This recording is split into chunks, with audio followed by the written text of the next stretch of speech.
এসেছে আলোর দিন, এসেছে আলোর দিন, সত্যের উচ্ছ্বাস। Plus minus, plus minus, plus minus. পেছনে ফেলে রাত, সামনে বাড়ায় হাত, বেদনা শঙ্কা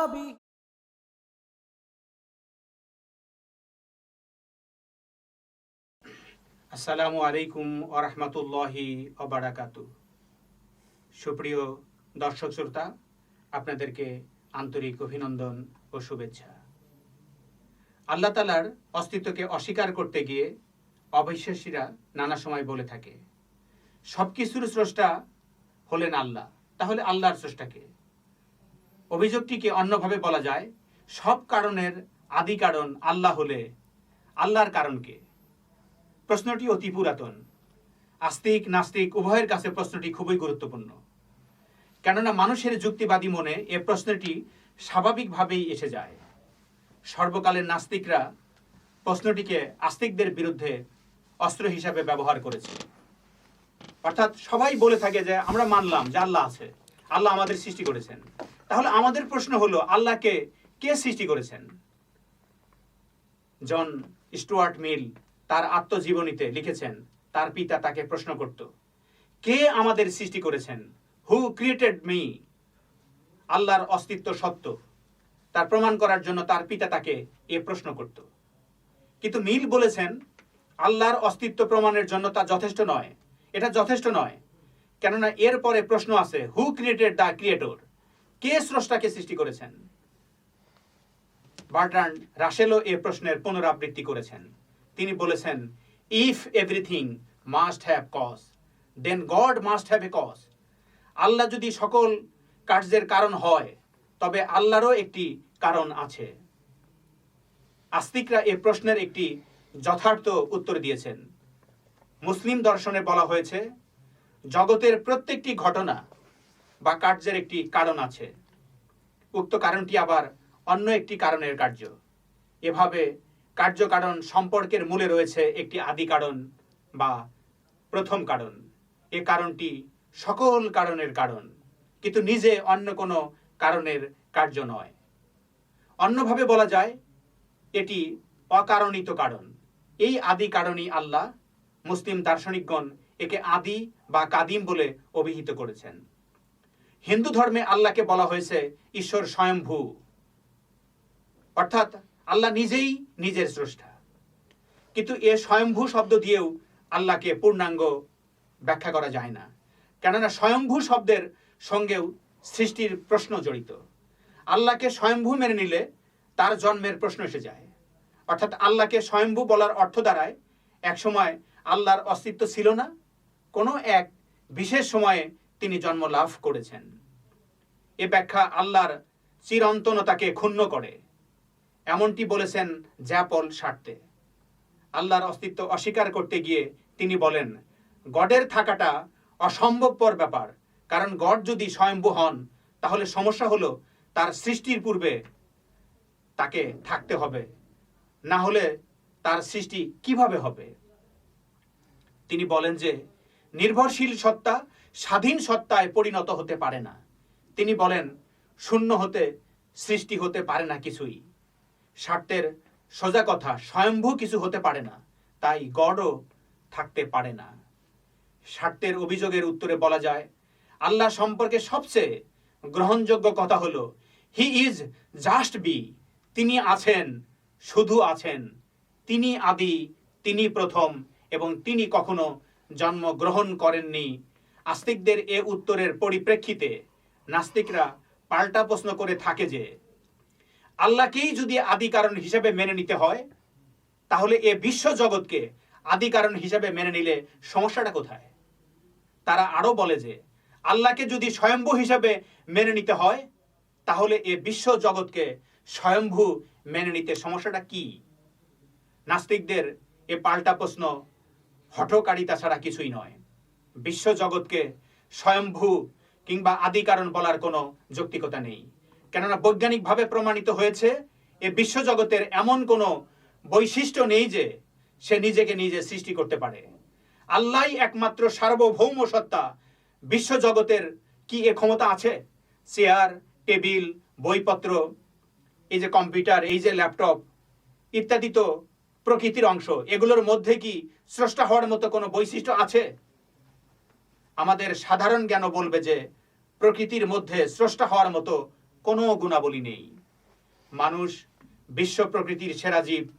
সে অ্যাটম বোমা বানাতে পারে, সেচের মাধ্যমে মরুভূমিকে চাষযোগ্য করতে পারে, কিন্তু সে কি কোনো কিছু সৃষ্টি করতে পারে? এমনকি ক্ষুদ্র একটি পিপিলিকাও কি সে সৃষ্টি করতে পারে? সে কি তার মৃত্যুকে নিয়ন্ত্রণ করতে পারে? উত্তর যদি না হয়, তাহলে মানুষের চেয়েও অক্ষম এ প্রকৃতি কিভাবে স্রষ্টা হতে পারে? দ্বিতীয়ত, বিজ্ঞান এও প্রমাণ করেছে যে বিশ্বজগৎ অনাদি কিংবা শাশ্বত নয়। এ বিশ্বজগৎ সৃষ্ট, আর এই সৃষ্ট বস্তুর জন্য একজন স্রষ্টা আবশ্যক। এই স্রষ্টাই হলেন আল্লাহ, যিনি সকল কিছু সৃষ্টি করার ক্ষমতা রাখেন।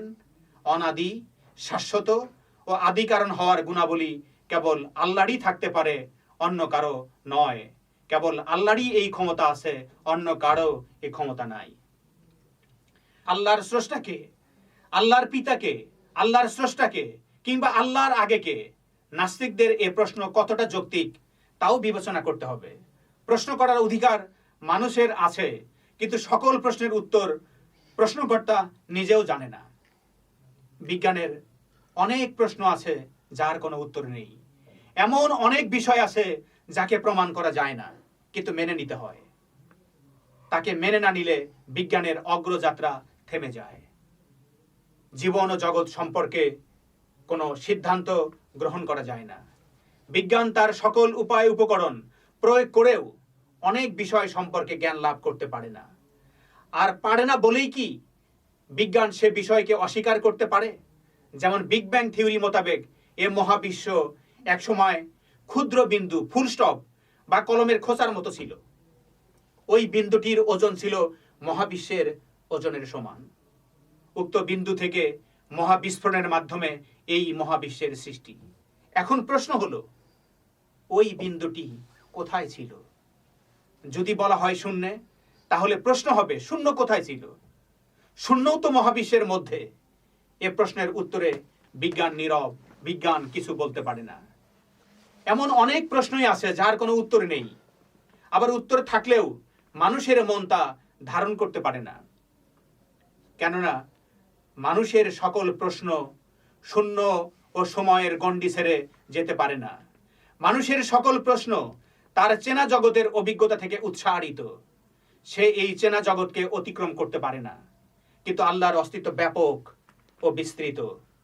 পূর্ণ জ্ঞানের অভাবে মানুষ আল্লাহ সম্পর্কিত সকল প্রশ্নের উত্তর হৃদয়ঙ্গম করতে সক্ষম নয়। শার্ট পদার্থ বিজ্ঞানেও আছে। এখনকার বিজ্ঞানীরা মোটামুটিভাবে বিগ ব্যাং থিওরি অফ ক্রিয়েশনে বিশ্বাস করেন। আল কোরআনে সূরা আম্বিয়ার 30 নম্বর আয়াতে এ বিশ্বাসের সমর্থন মেলে। এ বিশ্বাস অনুযায়ী মহাবিশ্বের সব পদার্থ ও তেজ একটা বিন্দুতে কেন্দ্রীভূত ছিল। তারপর এক মহাবিস্ফোরণের পর মহাবিশ্বের সৃষ্টি নূর বা আলো। ছোট ছোট কণিকা, সাব অ্যাটমিক পার্টিকেলস, অণুপরমাণু ইত্যাদির সমাহারে বিভিন্ন পর্যায়ে পদার্থের সংগঠন শুরু হয়। এখন যদি কেউ প্রশ্ন করেন, এত পদার্থ এক বিন্দুতে কেমন ভাবে ছিল, এই সময়ের আগের অবস্থা কেমন ছিল, তখন তাকেও পদার্থবিদদের কাছ থেকে শুনতে হয় শাট আপ, অর্থাৎ চুপ করো। পদার্থবিদদের গাণিতিক সমীকরণ T=0 একটা সিঙ্গুলারিটি। তার অব্যবহিত পরের অবস্থা 10⁻43 সেকেন্ডস থেকে সবকিছু বলা যাবে, কিন্তু আদি অবস্থা সম্পর্কে বলা যাবে না। আল্লাহর আগে কিংবা পরে কে, এ প্রশ্নের উত্তরের সঙ্গে স্থানকালের প্রশ্নও জড়িত। আগে পরের ধারণা আপেক্ষিকতা তত্ত্বের উপর নির্ভরশীল। এ তথ্য আগে পরের ধারণাকে ভিন্ন দৃষ্টিকোণ থেকে ব্যাখ্যা করে। আমরা যাকে আগের ঘটনা বলছি তা আগের নাও হতে পারে, আবার যাকে পরের ঘটনা বলছি তা পরের নাও হতে পারে বা তা আগের ঘটনা। যেমন আমরা রাতের আকাশে অসংখ্য নক্ষত্র দেখতে পাই। নক্ষত্রগুলো থেকে বিচ্ছুরিত আলো আমরা পৃথিবীতে বসে প্রত্যক্ষ করছি। নক্ষত্রগুলো এ আলো বিচ্ছুরণ করেছে শত শত বৎসর পূর্বে, কিন্তু আমরা তা প্রত্যক্ষ করলাম এই মুহূর্তে। এখন যে গ্রহটি নিকটে তার আলো আগে আসছে এবং যে গ্রহটি অনেক দূরে তার আলো আরো পরে আসছে। দূরের নক্ষত্রটির আলো আগে বিচ্ছুরিত হওয়া সত্ত্বেও আমরা তা দেখতে পাচ্ছি পরে। আবার নিকটের নক্ষত্রটির আলো পরে বিচ্ছুরিত হওয়া সত্ত্বেও আমরা তা আগে দেখতে পাচ্ছি। এক্ষেত্রে আমরা যে আলোটি আগে দেখতে পাচ্ছি তা হয়তো বিচ্ছুরিত হয়েছে পরে, আবার যে আলোটি পরে দেখতে পাচ্ছি তা হয়তো বিচ্ছুরিত হয়েছে আগে। এখানে কি আমরা সঠিকভাবে আগে পরে নির্ধারণ করতে পারি? আগে পরের ধারণা সরল রেখা বা সরল পথের উপর নির্ভরশীল। একটি বৃত্তাকার পথে আগে পরের সঠিক অবস্থান নির্ধারণ করা সহজবোধ্য নয়। আগে পরের সঠিক অবস্থান নির্ধারণ সহজ সাধ্য নয়। আগে পরের চিন্তা যে ধারণা বই কিছু নয়, তা প্রিন্সিপাল আবুল কাশেম তার বিজ্ঞান, সমাজ, ধর্ম নামক গ্রন্থে জ্যামিতিক চিত্রের সাহায্যে উপস্থাপন করেছেন। তিনি দেখিয়েছেন যে বৃত্তাকার পথে আগে পরের ধারণা অচল। যেমন চিত্রে দেখানো হয়েছে, চিত্রে দুটি ডিম্বাকার পথের দুদিকে এ ও বি নামক দুজন লোক আছে। এখন এ ও বি এর মধ্যে কে আগে কে পরে বলা সম্ভব নয়। এখানে আগে পরের ধারণা অচল। এরকম পথ একে তার এক জায়গায় আল্লাহ শব্দ লেখা যাক। এখন যদি আমরা বলি আল্লাহর আগে কি ছিল, তাহলে আমাদের জবাব কি হবে? জবাব হবে আল্লাহ। কারণ আবদ্ধ পথ বলে যেদিক থেকে গতি শুরু করি না কেন, আল্লাহর আগে আল্লাহই হবেন। আল্লাহ যে অনাদি, এটা থেকে তার কিছুটা হৃদয়ঙ্গম করা চলে। একটি সরল রেখাতে আগে পরের আংশিক ধারণা দেয়া যেতে পারে, কিন্তু পূর্ণাঙ্গ ধারণা দেয়া যায় না। যেমন কোনো সরল রেখায় এ ও বি স্থানের একমুখী দুজনের কে আগে তা বলা সম্ভব, কিন্তু বিপরীত দিক থেকে আবার কে আগে পরে তা নির্ধারণ করা কঠিন। এমনিভাবে আমরা যে মহাবিশ্বে অবস্থান করছি তার কোনো কিছুই কিনার বা প্রান্ত বিশিষ্ট রেখায় চলে না। বিশ্বের সব কিছুই বেকিনার বা আবদ্ধ আকৃতির। এ কথা আইনস্টাইনও স্বীকার করে গেছেন। পৃথিবীর ক্ষুদ্র যে অংশে আমরা বসবাস করছি তার সীমিত তল ও রেখায়িত স্থানের জ্ঞান আমরা পাই। মানুষের অর্জিত অভিজ্ঞতা বিভিন্নভাবে সীমাবদ্ধ। এ কারণে আমাদের জ্ঞান আংশিক বা খণ্ড। এই আংশিক জ্ঞানেই আগে পরের ধারণা সৃষ্টি হয়। এটা শুধু স্থানের সঙ্গে জড়িত প্রশ্ন। স্থানের সঙ্গে কালের সম্পর্ক মিলালে আগে পরের ধারণা আরও জটিল হতে বাধ্য। মহাবিশ্বের ব্যাপকত্বের তুলনায় মানুষের জ্ঞান খুব সীমিত। এ সীমিত বা খণ্ড জ্ঞান নিয়ে আগে পরের সঠিক ধারণা পাওয়া কঠিন। অতএব বলা যায় আল্লাহর আগে কে কিংবা আল্লাহকে কে সৃষ্টি করেছেন এ প্রশ্ন বিজ্ঞান সম্মত নয়। তবু প্রশ্ন করবে নাস্তিক এবং বারবার করবে যতক্ষণ না তারা আল্লাহকে নিজ চোখে দেখতে পায়। তাদের চোখের যে অন্ধত্ব তা কে ঘোচাবে? সৈয়দ আলী আহসান বলেন, মানুষের প্রত্যক্ষে নেই বলে কোনো কিছুর আরম্ভ ও শেষ কোথায় তা আমরা জানি না। একটি বীজ যখন বপন করা হয় সেটি কি বৃক্ষ উদ্গমের সূচনা, নাকি বৃক্ষে যে ফল ধরে তখনই তার সূচনা? বাতাস যখন প্রবাহিত হয় তখনই কি তা নতুন করে প্রবাহিত হয়, নাকি অনন্ত প্রবাহের একটি বিচলিত মুহূর্তে আমরা তার সাড়া পাই? তিনি বলেন, সমুদ্রের প্রাণী বাষ্প হয়ে মেঘ হয়ে আকাশে উড়ে যায়, আবার মেঘ বিগলিত হয়ে সমুদ্রে পতিত হয়। এর আরম্ভ ও শেষ নির্ধারণ করা যায় না, কিন্তু সকল আড়ম্বরই একটা আড়ম্ব আছে। সমগ্র বিশ্ব ব্রহ্মাণ্ডের সরলতার মধ্যে সেই আড়ম্বের মূলীভূত শক্তিকে আমরা আবিষ্কার করতে চাই। এ শক্তি সর্বত্রই আছে, বিচ্ছিন্নভাবে প্রতিটি অণুপরমাণুর মধ্যে আছে এবং সামগ্রিকভাবে সমগ্র অস্তিত্বের মধ্যেই আছে। এই একক এবং অনন্ত অসীম আমাদেরকে অবারিত রেখেছে। আমরা এই একক এবং অনন্ত অসীমের স্পর্শে গলিত, উজ্জীবিত, আনন্দিত এবং চৈতন্যময়। আল্লাহ তাআলা আমাদেরকে এই আলোচনার উপর আমল করার তৌফিক দান করুন। ওমা তৌফিক ইল্লা বিল্লাহ।